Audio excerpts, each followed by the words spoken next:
樂施會舉辦樂施毅行者係佛教佛學紀念中學每年嘅盛事，校長師生都會一齊參與。直至上年，尹福龍校長已經喺第15次參與毅行者，佢藉住呢個運動以生命影響生命，改變同學仔嘅人生。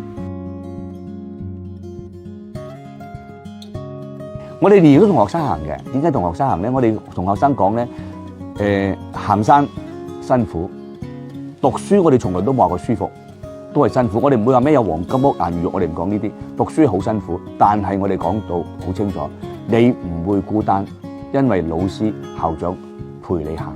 而且呢啲人問我咧，以為我愛上運動，我話我到而家都未愛上，甚至乎好憎添，因為我好怕出汗，好怕捱更抵夜。你知行毅行者40幾個鐘，要2晚唔瞓啫嘛，好辛苦，好辛苦。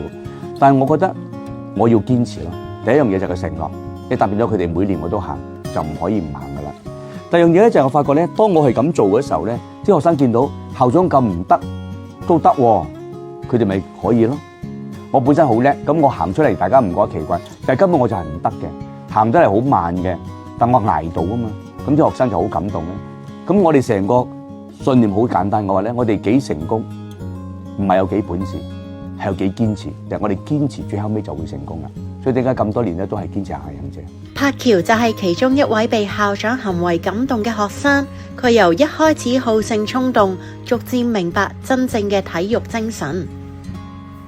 點解我呢個傷點樣嚟咧？就係以前踩單車就好中意係咁狂衝嘅，即係乜嘢都要拎第一，然後乜嘢都要勁過人，我覺得自己最勁。即係呢啲係叫自私啊！即係覺得自己真係心好大啊！但係校長同我講過一句嘢，就係阿金啊，你做每一件事都要即係慢慢做，唔可以心太大、心太紅。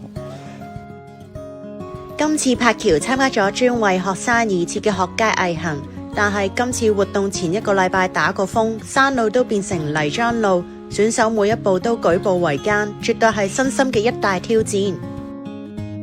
10K 4嘅時候，其實唔單止人多啦，同埋地下都好跣嘅，但係我哋都係圍着住安全為主嘅運動。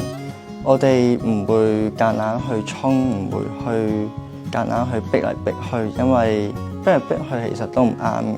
反常我哋講唔好衝，我哋慢慢行，留住啲力。